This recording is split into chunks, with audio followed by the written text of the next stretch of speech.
ओम तत्पुरुषाय विद्महे महादेवाय धीमहि तन्नो रुद्र प्रचोदयात्। महादेवंकर ये जो गायत्री जीवन को एक स्वतंत्र मोड़ परिवर्तन करिथा एवं मनीष जीवन सार्थकता को आपण आपणई थांती जेतेबेले महादेवंकर ये गायत्री मंत्र को आपण जप करिथांती।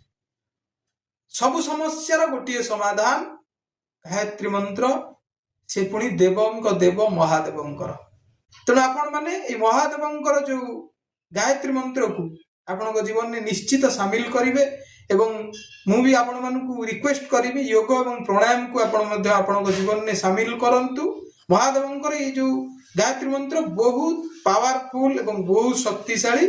जेबे भी आपण अप्लाई करिवे तार रिजल्ट आपण 2 ରୁ 3 दिन भितर निश्चय जानि परिबे एवं कमेंट्स रे हर हर महादेव लिखिबा पई भूलिबे नाही।